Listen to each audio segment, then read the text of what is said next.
मन्त्री हेलिकप्टर लिएर घुम्न जाँदैन। मन्त्रीको सातो त्यतिखेर सुरक्षा निकाय कर्मचारीहरू नेपाल गभर्मेन्ट त्यो ठाउँमा गएर रेस्पोन्ड गर्छ र नागरिकलाई बचाउँछ।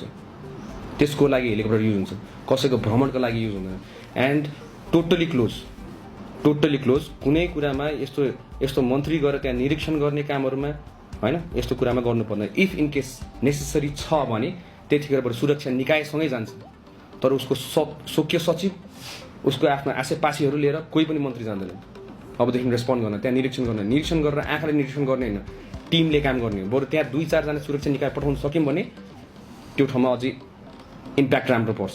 रेस्पोन्ड भनेको जति फास्ट हामीले गर्नु सक्यौँ त्यति हामीले हाम्रो नागरिकहरूको ज्यान धनको सुरक्षा गर्न सक्छौँ। It's about the response time. जति फास्ट रेस्पोन्ड गर्न सक्यौँ त्यति नै हाम्रो इफेक्टिभनेसमा क्वेसन आउँदैन हैन। त्यही भएर यो जति कुरा तपाईँहरूले यसमा राख्नु भएको छ, we already have all the datas. यसलाई डिजिटलाइजेसन मात्रै गर्नुपर्ने मैले देखिरहेको छु। यहाँ समस्या केही छैन।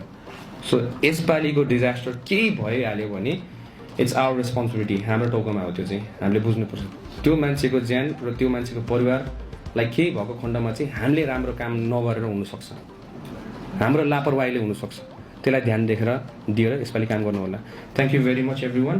अनि तपाईँहरूले जसरी सहयोग गर्नु भएको रहेछ हाम्रो को लिडहरूले हैन, थ्याङ्क यू सो मच। तपाईँहरू जसरी सपोर्ट गर्नु भएको रहेछ नेपाल गभर्मेन्टलाई, I would like to request everyone to support this government.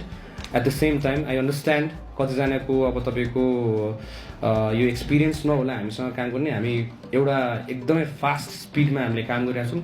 कति हाम्रो बोली नमन पर्ला, कतिजना हाम्रो तौर तरिका मन नपर्ला, तर जति पनि यो सरकारले तपाईँले बोलेको छ, यो सरकारले कहिले पनि आफ्नो लागि बोलेको छैन, आफ्नो जनताको लागि मात्र बोलेको छ। धेरै धेरै धन्यवाद।